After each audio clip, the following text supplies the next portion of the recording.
తెలంగాణ అభివృద్ధిపై కేంద్ర బీజేపీ నేతల తీరుపై ఇప్పుడు రాష్ట్ర వ్యాప్తంగా తీవ్ర అసంతృప్తి వ్యక్తమవుతోంది. ఇది రాజకీయ నాయకులు చెప్పేదేం కాదు. వారిని ఓటుతో గెలిపించిన సామాన్య ప్రజలే ఇలా వ్యాఖ్యానిస్తున్నారు. ఎంపీ పదవులు కేవలం గౌరవప్రదమైన స్థానం కాదు, వాటితో వచ్చే బాధ్యతలున్నాయి. కానీ ఈ బాధ్యతలు మర్చిపోయినట్టే ఉన్నారు బీజేపీ ఎంపీలు. ముఖ్యంగా కేంద్ర మంత్రులుగా ఉన్న బండి సంజయ్, కిషన్ రెడ్డి బీజేపీకి చెందిన తెలంగాణ ఎంపీల సంఖ్య 8 మంది. వీరిలో 2 కేంద్ర మంత్రులుగా ఉన్నా రాష్ట్రానికి ఏ ప్రయోజనం కలిగిందన్న ప్రశ్నకు జవాబు దొరకడం లేదు. ప్రజలు చెప్పే మాట, మీకు ఈ పదవులు వినోదం కోసం ఇవ్వలేదు, పని చేయాలని ఇచ్చాం, కానీ తెలంగాణకు అవసరమైన ప్రాజెక్టులు నిధులు తెచ్చే విషయంలో వీరి పాత్ర గోచరించట్లేదు.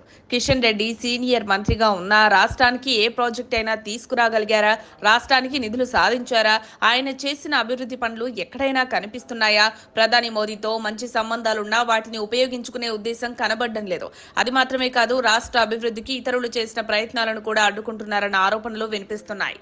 కేంద్ర మంత్రిగా ఉన్న బండి సంజయ్ కూడా అభివృద్ధి కోసం ఆచరణాత్మకంగా పనిచేసిన దాఖలాలు లేవు. మోదీపై చేసిన ప్రశంసలు వేదికలపై మాత్రమే ఉన్నాయేమో అన్న విమర్శలు వస్తున్నాయి. ప్రజలు గట్టిగా ప్రశ్నిస్తున్నారు. అభివృద్ధి ఏమైంది బండన్న? కాళేశ్వరం, పాలమూరు, రంగారెడ్డి లాంటి ప్రాజెక్టులకు జాతీయ హోదా కల్పించడంలో ఈ కేంద్ర మంత్రులు విఫలమయ్యారు. అదే సమయంలో ఇతర రాష్ట్రాల నాయకులు పోలవరం వంటి ప్రాజెక్టులకు నిధులు, హోదాలు సాధించగలిగారు. తెలంగాణ ఎంపీలు ఎందుకు అది చేయలేకపోయారు? ఇది ప్రజల్లో తీవ్ర అసంతృప్తికి కారణమవుతోంది. ఓట్ల కోసం చేసే మాటలు, గెలిచాక మౌనంగా ఉండే తీరు చూసి ప్రజలు తాము చేసిన ఓటు గురించి పశ్చాత్తాపం చెందుతున్నారట. అభివృద్ధి కోసం నడిచే బాటలో వీరు వదిలేసిన అడుగులు ఇప్పుడు ప్రజల్లో తీవ్ర నిరాశకు దారితీస్తున్నాయి. 2014లో రాష్ట్ర విభజన సమయంలో ఇచ్చిన హామీల్లో భాగంగా కాజీపేటలో రైల్వే ఫ్యాక్టరీ స్థాపనకు కేంద్రం ఆమోదం తెలిపిన విషయం అందరికీ తెలుసు. కానీ ఇప్పటికీ ఆ ప్రతిపాదనపై కేంద్రం ముందడుగు వేయకపోవడం పట్ల తీవ్ర అసంతృప్తి వ్యక్తమవుతోంది. కాంగ్రెస్ ప్రభుత్వం ఈ డిమాండ్ పై పదే పదే వినతులు చేస్తుండగానే కేంద్రం మాత్రం నిశ్చలంగా వ్యవహరిస్తుండడం విమర్శలకు తావిస్తోంది.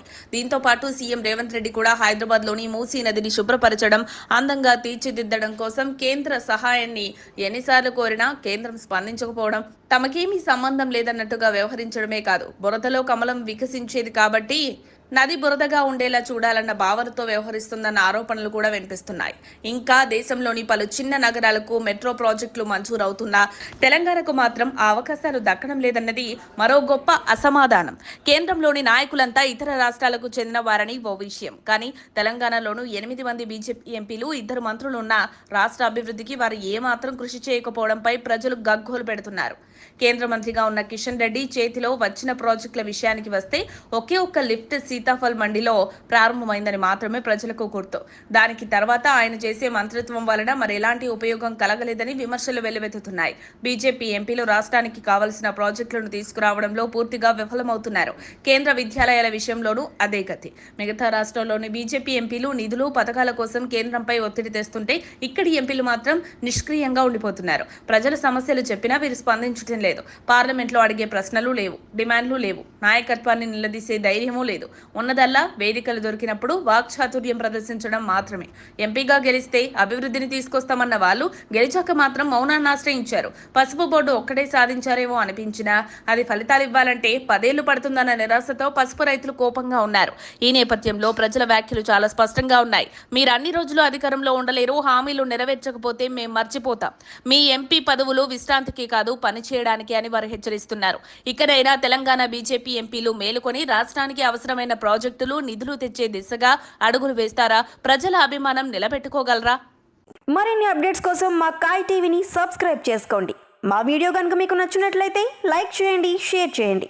మీ విలువైన అభిప్రాయాలను కామెంట్ బాక్స్లో తెలియజేయండి.